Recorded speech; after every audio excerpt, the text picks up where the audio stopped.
এটি ৮ এপ্রিলের দৃশ্য। রাজধানীর সায়েদাবাদ বাস টার্মিনালে অভিযান চালায় ঢাকা দক্ষিণ সিটি কর্পোরেশন।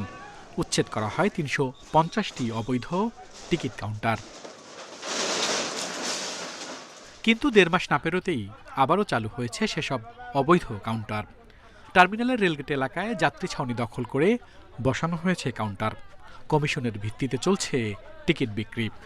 যাত্রী ছাউনি আর কি আমাদের কাউন্টার ওইখানে ছিল, এখন আর কি যে ট্রেনের কাজের জন্য ভেঙে দিছে। এখন আমরা আপাতত আর কি এখানে বসছি, সামনে আর কি কোনো জায়গা নাই, আর কি খালি কোনো ঘর পাইতেছি না। এসব কাউন্টার থেকে যাত্রী তুলতে হচ্ছে সড়কে বাস দাঁড় করিয়ে। এতে তৈরি হচ্ছে যানজট। টার্মিনাল ছাড়তেই সময় লাগে প্রায় ১ ঘন্টা। কিন্তু কোনো ব্যবস্থাই নিচ্ছে না পুলিশ। তাদের মন্তব্য, টার্মিনালেও রয়েছে রাজনৈতিক প্রভাব। হয়তো এবারও হবে না, আমি চেষ্টা করছি, কার্যকর না হতে পারে। কারণ কি, টার্মিনাল ডিপো তো এক জিনিস না। আপনি টার্মিনালে যাত্রী আসবে, যাত্রী উঠবে, নির্দিষ্ট সময় থাকবে, সে গাড়ি নিয়ে বের চলে যাবে। It is the terminal. কারণ কি, সবাই দেখে, প্রকাশ্যে দেখে। ব্যবস্থা নিচ্ছে না কেন? আমি তো জানি না ব্যবস্থা নেন না কেন। এটা তো আমার প্রশ্ন। এই প্রশ্ন তো গণমাধ্যমকে করতে হবে যে আপনার ব্যবস্থা নেন না কেন। ঈদের পর এসব অবৈধ কাউন্টার সরিয়ে নেওয়া হবে বলে জানিয়েছে পরিবহন মালিক সমিতি।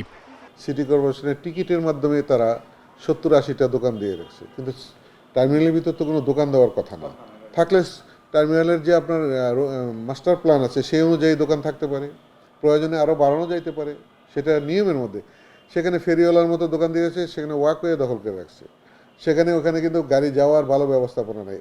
এই অবৈধ কাউন্টারগুলির ব্যাপারে আমরা এই ঈদের পরপরই আমরা সকল মালিকদেরকে, যারা এই কোম্পানির আছে, তাদের সাথে অলরেডি আমরা আলাপ করেছি, তাদেরকে ডাকছি। যোগাযোগ বিশেষজ্ঞদের পরামর্শ, কমিশন ভিত্তিক টিকিট বিক্রি পুরোপুরি বন্ধ করে দিতে হবে।